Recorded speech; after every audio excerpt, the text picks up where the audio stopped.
Nacional. El tipo... No, es increíble el reconocimiento al que ha logrado el compañero Ignacio Cámpora. Este bloque está auspiciado por el gobierno de Sri Lanka. ¿Cómo le va a Cámpora? ¿Está contento? Buen día. Porque sí, estamos contentos. No, pero escúcheme, varias cosas para festejar. Se llevó a cabo el congreso del PC argentino, Congreso Nacional. Sí, claro, terminó este domingo, 28 congreso, ahí hay una nueva dirección electa. ¿Tan solo 28 congresos? Porque ¿cada cuánto es? Los congresos son cada 4 años. Ah, casi un mandato presidencial. Es un mandato, efectivamente. Sí, es un mandato de 4 años. Y ahí se disuelven en ese proceso congresal todas las direcciones. Tiene que bajar, claro. Y se discuten en cada uno de los lugares, células, direcciones intermedias y después la dirección nacional, el Congreso Nacional. Y bueno, después vuelven a constituirse producto del debate. La representación es indirecta, se va logrando a través de los comités. Efectivamente, a través de las células. A través de las células. Por ejemplo, mi lugar de debate de base es una célula de trabajadores del Estado, obviamente. Después eso pasa a una instancia intermedia. Han crecido, yo veo ya cada vez más gente con el Así puñito. Que hay en las fotos de ATE. Después pasa a una instancia intermedia de debate ya más, en nuestro caso tiene que ver con el ámbito sindical, ahí en sectores territoriales, a nivel ciudad, digamos, y demás, o municipios. Y bueno, después ya las instancias, por ejemplo, Capital Federal tuvo obviamente su conferencia congresal regional. Está bien. Y ahí se eligen los delegados al Congreso Nacional. Que bueno, que eso culminó, fueron los últimos 3 días de la semana pasada, viernes, sábado y domingo. Un debate colectivo muy interesante con 200 delegados y delegadas de todo el país. Donde se eligió una nueva dirección nacional, un nuevo comité central, ese es nuestro órgano de dirección máximo del partido. ¿Hay rosca? Y lo que ahí sí, como en todos lados, ¿sí? Hay discusiones, lo que pasa es que también pensaba que el PC no habilitaba. Hay una forma, no, bueno, lo que sí es claro es que se vota a mano alzada y tenés que poner la cara. ¿Sí? Claro. Vos podés ser un gran rosquero, pero si no pones la manito a la hora de la votación y si no te votan, es un problema. Claro, ¿y usted ganó, compañero? Sí, somos parte de la dirección, estábamos ya en la propuesta de dirección nacional. Ahora lo que se definió también el domingo fue el nuevo secretario general, es Jorge Kreines, un compañero histórico del partido, un compañero ya de mucha experiencia, fue muchos años secretario de Relaciones Internacionales, conoce más de medio mundo sin duda, eso está clarísimo. Y bueno, y va a asumir en una dirección, en un nuevo comité central que tuvo un recambio generacional muy grande, que tuvo una reducción en su cantidad de miembros, porque así lo establecimos en las discusiones. Bueno, una nueva etapa del partido por los próximos 4 años, en un contexto de confrontación con Milei. Esa va a ser la línea sin duda para adelante. Y la construcción o la reconstrucción de un espacio de político revolucionario de izquierda, obviamente en unidad con los sectores que estén dispuestos a luchar contra Milei. Claro, porque ustedes consideran que es un proceso, no es totalmente. No es que decretan una revolución. No, tal cual. Y escúchame, y una pregunta, ¿y cuándo se ve los resultados del debate? ¿Hay cosas que se muestran del debate? Sobre todo el plano ideológico, ¿no? Sí, tal cual. El documento, o sea, nosotros debatimos con una tesis aprobada producto de un debate colectivo previo al Congreso. ¿Mirá? Una tesis de unas 50 páginas.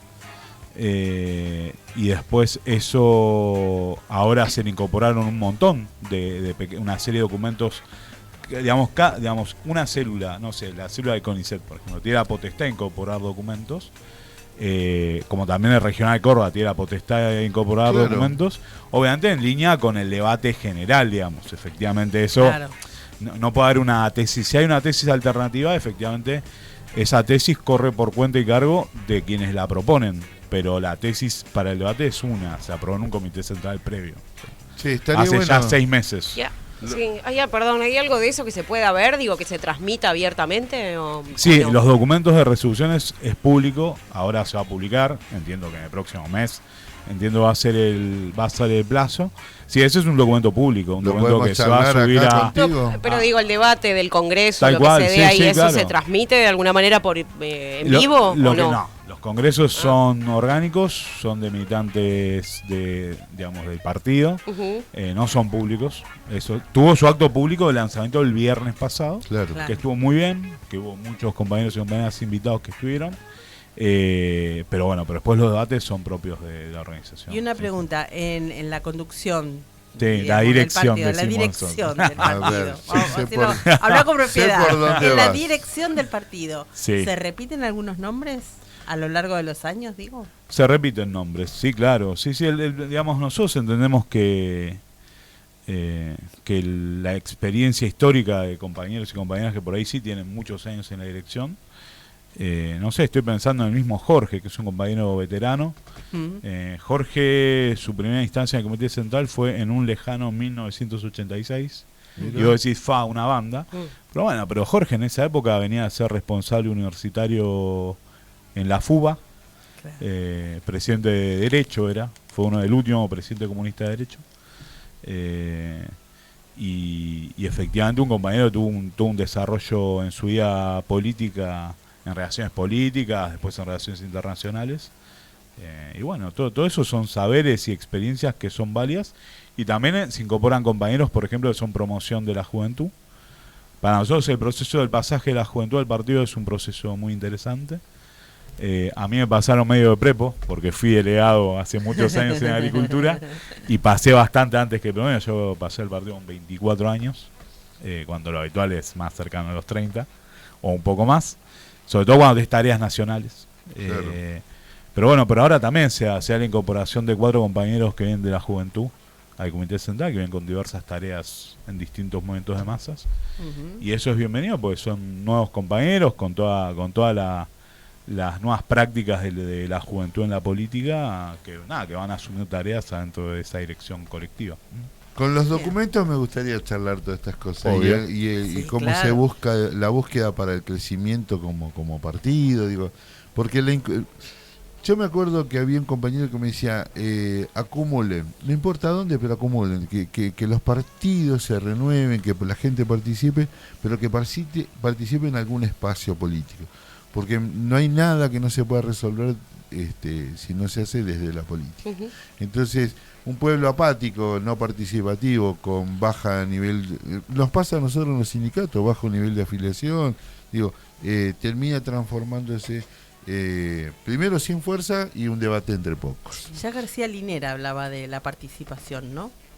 Bueno, no me ponga cara, es así, traigo. Dígalo usted, confío y acepto que lo traigo al compañero García Linera porque lo leo, porque me interesa, porque me sirve y porque además, lo dijo en un momento donde había círculos que, como decía el general Perón, todo círculo gorila, había círculos que no permitían ver la realidad en su totalidad. Y sin participación no se llega a ningún lado. Sí, entiendo que Nacho puede dar testimonio del proceso que ha tenido el Partido Comunista a lo largo del tiempo, porque acompaña todos los procesos históricos de este país. Así que podemos charlar de esa cuestión. Como parte del pueblo. Pero ahora queremos preguntarte, puntualmente. Tenemos un caso testigo después de tanto tiempo, ¿no? Párate, porque en la previa, hablando sin saber, gobiernos marxistas que después del caso de Rusia, ¿a cuáles podríamos haberlo a lo largo de la historia, nombrarlos como marxistas? No, no quiero hacerla larga, pero después de la Revolución Rusa, efectivamente la Unión Soviética es el país que durante gran parte del siglo XX va a ser el principal país marxista, leninista o comunista. Exacto. En general, pero después de la Segunda Guerra Mundial y al calor de la división del mundo con la derrota del eje de Alemania, Italia y Japón, la mayoría de los países de Europa Central y de Europa Oriental van a tener regímenes o democracias populares, gobiernos revolucionarios, comunistas, Polonia, Checoslovaquia, Alemania Oriental, Hungría, Yugoslavia, así hay Rumania, Bulgaria. Llamada cortina de la hierro. llamada cortina de hierro por ese enfrentamiento de la Guerra Fría, pero a su vez todo ese mundo socialista va a acompañar mucho de los procesos de liberación que se dieron en la década de 50 y 60 en Asia y en África, particularmente en 1949, la Revolución China, cuando Mao y los comunistas chinos derrotan a los nacionalistas de Chiang Kai-shek, el generalísimo le decían a Chiang Kai-shek, y se conforma ese proceso revolucionario con características propias. También va a ser ese sector de Asia, Corea del Norte, Vietnam, Laos, Camboya, hay miles de procesos, digamos miles, hay muchos, y yo quería mencionar más cerca en el tiempo todo lo que fue África y también Centroamérica. Ahí hay un dato que se nos escapa, es más reciente, pero particularmente los procesos de liberación de los países africanos, principalmente colonias, ex colonias británicas, francesas, portuguesas, van a tener en su primera etapa como países independientes gobiernos marxistas-leninistas, no sé, Agostinho Neto en Angola, Amílcar Cabral en Cabo Verde, Guinea-Bissau, Guinea Portuguesa, sí, Guinea-Bissau, Mozambique. Bueno, hay varios procesos reinteresantes. También están los países de Medio Oriente, tuvieron sus experiencias pan-árabes, pero también con una base marxista. Nasser primero, pero también Gaddafi en Libia, Argelia mismo, un país que tuvo un proceso de liberación nacional muy importante. Y lo que uno podría decir que hasta 1991, 1992, una muy buena parte del mundo tenía gobiernos, por lo menos que se declaraban marxistas-leninistas o comunistas o socialistas.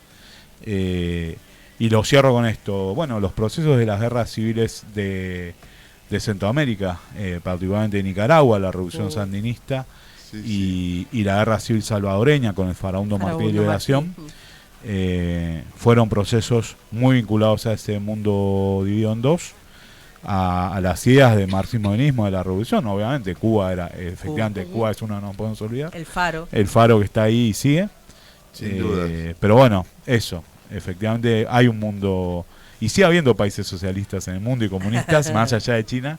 Laos es uno, Vietnam es otro.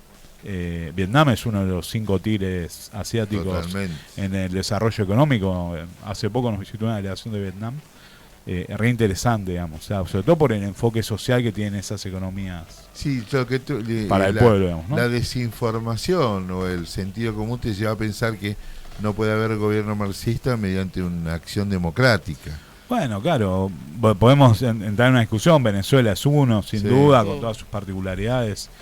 Yo Bolivia no diría es un gobierno marxista, pero sí que es un gobierno que tiene mucho de una democracia participativa, popular, con un horizonte socialista, y sin duda eso benefició a gran parte del pueblo boliviano también, a pesar de la crisis actual, ¿no? Claro.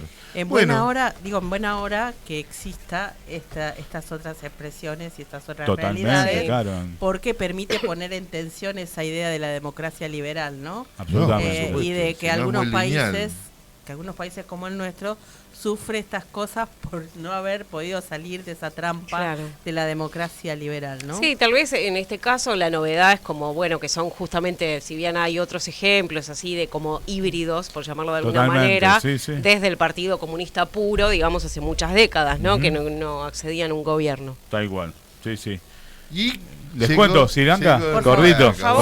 ¿Cómo es que se pronuncia? Sri Lanka. Es una sola I, me parece. Sri Lanka es Ceilán. En la época colonial era el té de Ceilán, es de donde viene, o sea, de donde es el origen de la planta del té negro, el té que tomamos todos los días. El té de Ceilán. Es un país, una isla al sur del subcontinente indio. Es una isla muy chiquita, al sur de la India, efectivamente, con mucho vínculo histórico a la India, que tuvo una guerra civil cruentísima hace no muchos años, terminó hace poco más de 12 años, con los tigres tamiles, era el grupo armado que disputaba el poder en Sri Lanka. Es un país que históricamente estuvo alineado al bloque, digamos, occidental, muy influenciado por Inglaterra, muy influenciado por la India, por los sectores conservadores, pero que ha tenido una larga historia de lucha social. En el último tiempo, las políticas del Fondo Monetario Internacional generaron un descontento, claro, sobre todo post pandemia, un descontento muy grande en la sociedad de Sri Lanka. Y bueno, eso terminó que el domingo pasado, el sábado pasado, perdón, 21, ganara Anura Kumara Dissanayake. Qué difícil. Que era el candidato del Frente de Liberación del Pueblo, y de una alianza más grande que era el poder del pueblo, una alianza que se llama Poder del Pueblo, o sea, en términos generales, sí. Un frente de partidos socialistas, comunistas de Sri Lanka, son varios grupos, no es un solo partido, es un frente efectivamente. El que ganó es un frente. El que ganó es un frente. Y ahora, bueno, desafíos, ¿no? Esa zona del mundo, digamos, si bien no tiene las mismas características que lo que hablábamos recién, Vietnam, Laos y todo eso, Camboya, tan cerca pero no tan cerca, esa parte es muy grande en términos territoriales, pero en términos generales abre una nueva etapa para un pueblo que es un pueblo atrasado, que es un pueblo que ha sufrido las políticas postcoloniales de manera directa, para encarar una nueva etapa que esperemos que sea de desarrollo, de prosperidad, de educación. O sea, ¿base de su economía? Base de su economía, la producción agraria. Sí, claro. Sí. Y venían, venían de un gobierno más del palo liberal, sería. Sí, venían de un gobierno liberal. Históricamente tuvieron gobiernos liberales a lo largo del tiempo. Esta es la primera experiencia de un gobierno de izquierda o popular. Recuerdo la guerra civil, fue sangrienta. Fue cruentísima, fue cruentísima. Tuvo episodios de masacres dentro del pueblo de Sri Lanka, etcétera. O sea, da para hablar mucho. Ahí contarles que tuvo mucho empuje de los dos partidos comunistas de la India, el Partido Comunista de la India secas y el Partido Comunista de la India marxista. Son dos partidos muy grandes, la India es muy grande, eso hay que decirlo. Sí, claro. Pero además... y muy poblada. Pero además los dos partidos comunistas de la India, los dos principales, estos que mencionaba, son partidos que tienen un gobierno hace muchos años, que es de un estado de Kerala. El estado de Kerala tiene más población que Argentina. O sea, claro. Estaba mirando, acá según Wikipedia, son más o menos 22 millones en Sri Lanka. Sí, es un país pequeño en ese mundo, pero no es chiquito, 22 millones de habitantes. Es la mitad de Argentina, de los habitantes de Argentina. Es un país importante, o por lo menos con una población significativa, así tal cual. Pero el apoyo de los comunistas indios es un dato que hay que tener en cuenta. Los comunistas en la India gobiernan el estado de mayor desarrollo humano, de mayor integración de la mujer. Y además digamos algo, India BRICS. Claro, sí, claro. Y de mayor índice de desarrollo o integración de la mujer a la vida social, política y económica. Mira. Así que ahí hubo un apoyo explícito y bienvenido el gobierno popular en Sri Lanka. Vamos a ir de cerca porque buenos jugadores de rugby y buenos jugadores de cricket también. La dominación inglesa. El cricket. Sí. Ahí está Inglaterra y su legado. Efectivamente, sí. Yo lo que creo que esa influencia tanto de los pueblos asiáticos, pero fundamentalmente de lo que está haciendo esa construcción del poder contrahegemónico de Occidente, para prestarle atención, ¿no? Porque cada vez se van juntando más. Para mí le están buscando el certificado de función me parece que no hay un plan de terminar con el capitalismo concebido al primer mundo, pero evidentemente se están haciendo cada vez más fuertes, sobre todo desde la base del consumo, ¿no? Son mucha gente. Sí, efectivamente, ahí vos mencionabas hace un toque el tema de BRICS, ¿no? Las proyecciones dicen que BRICS en poco más de una década debería superar en su volumen económico a la Unión Europea y a Estados Unidos. Claro. Ese es el dato, digamos, que es estratégico para pensar cómo el mundo se reconfigura.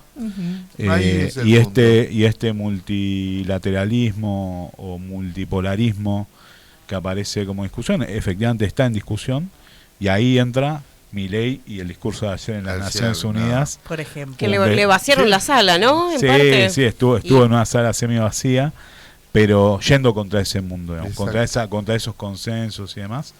Efectivamente eso es una disputa. O sea, Estados Unidos, la Unión Europea no van a decir hola, bienvenido BRICS, no va a hacer eso, pero la India, hablando de Sri Lanka un poco para cerrar esto, la India es uno de los soportes centrales de BRICS, es un país que no para de crecer en su economía, es un polo productivo central del mundo como lo es China, con otras características, pero lo es, y eso implica que desafíos para las potencias centrales históricas para sostener su dominio a nivel global. Bien. Pero, por ejemplo, yo pensaba, ¿no? Sí. Esto, la preeminencia de los BRICS, ponele en una década, ¿podría llegar a torcer esta lógica de el mercado como rey en el sistema capitalista? Ya le ¿O estamos hablando de otras cosas? No, yo, digamos, respecto del sistema productivo a nivel global, el BRICS no lo está cuestionando en términos de socialismo o capitalismo, no es esa la discusión. No. Sí, lo que está poniendo en el centro es cómo se interrelacionan los países y el comercio entre países. Y la fuerza de producción. Claro, efectivamente. Y que digamos, superar una instancia en la cual, digamos, tradicionalmente cuando nosotros comerciamos con cualquier país europeo o con Estados Unidos, hay una relación de dominación. O sea, sí. el que es la potencia industrial, militar, etcétera, etcétera, comercial, impone sus condiciones a la hora del comercio. Lo que dice el BRICS o lo que impulsa el BRICS es, bueno, que haya un entendimiento y que sea una relación win-win, digamos, claro, ¿no? Donde todos ganemos y nos veamos beneficiados más de colaboración, efectivamente. Porque uno escucha, de cooperación, mirá cómo te escuchamos, que entendemos entonces que ni es necesario disputar. Si vos tenés una comunidad de países que cada vez crece más, al contrario del primer mundo, que sea chica. Claro, pero Estados Unidos no les va a permitir eso tan fácilmente. Obviamente. No seamos ingenuos. No son carmelitas descalzas, pero no tienen la necesidad porque te agobian con el consumo. Sí, pero ellos quieren ser los únicos. Eso por un lado. Claro. Y va a entrar en crisis cuando ya no usan tu moneda. Claro. Bueno, claro, eso es lo que está trabajando Dilma como presidenta del Banco de BRICS, puesta por Lula. Dilma ya hace un tiempo está en Beijing, en China, donde está la sede del Banco de BRICS, y ellos efectivamente están desarrollando una moneda que es para comercio, no es para uso cotidiano. Cada país va a mantener su moneda, pero efectivamente una de las finalidades es desplazar al dólar como la principal moneda de intercambio y que sea un comercio justo entre países, digamos. Esa es como la línea. Y sumémosle que en nuestro país, porque lo contó acá el comandante Vaca Narvaja, lo contó claramente, dice, cada vez más en la Universidad Argentina se estudia el fenómeno de estos países. Claro, él lo hablaba en referencia a su hijo, ¿no? Que sigue con eso, con China y todo. Sabino. Sí, es un especialista en China. Sí, claro. Chinólogo. Es chinólogo, tal. Y contaba que en una cena cuando Dilma llega a la Argentina como protegida en la década del 70, porque era revolucionaria en Brasil, la protegen los compañeros de Montonera, y cuando le dice que su hijo se Alberto dice fue que ahí tengo un loco que jode con China, tráelo ya.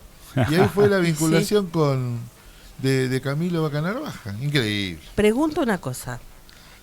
Esta tendencia de ser preeminente este bloque de los BRICS, ¿también garantizaría de alguna manera o estaría planteando una solución más pacífica en el mundo y no la resolución por las armas como nos viene acostumbrando Estados Unidos a Europa? Está buenísima pregunta, Chávez.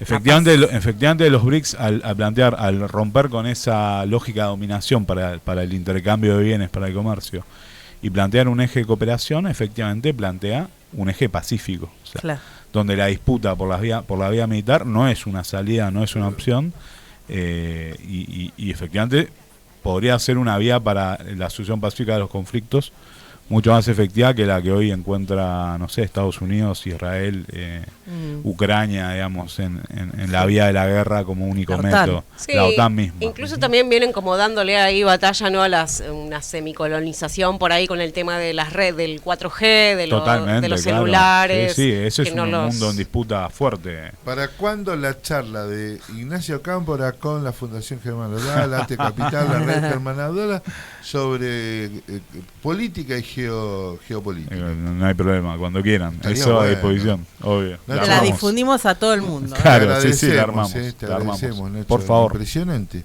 La próxima vez que venga una comitiva la puede traer acá. Yo no hablo, no sé qué es lo que habla en el idioma, pero bueno. En inglés nos entenderemos de alguna manera. En inglés sí, seguro. Seguro. Habrá algún resabio de inglés ahí. La presencia de Nacho Cámpora en la columna internacional es uno de los momentos más lindos que tiene el programa en la semana. Ya viene Luchi, que se escuche. En ya breve. Debe estar la compañera Karina Nicoleta. Metrodelegada. Sí, metrodelegada. Conductora de subte. Porque el otro día que estuvo el compañero, no recuerdo ahora el nombre. ¿Beto o cuando vino el Facha? No, ahí está. pero ¿cómo se llama? Jorge, no le Jorge quiero Méndez, decir el Facha, Jorge como Méndez. muy confianza. Jorge Méndez. Yo le dije que en relación con el ferrocarril veía que en el subte sí había muchas compañeras conductoras y todo. Así que bueno, muy bien que viene hoy. No tiene que ver con eso. Muy bien. Vamos a la pausa, gracias Nacho. Vamos y ya viene Luchi, que se escucha.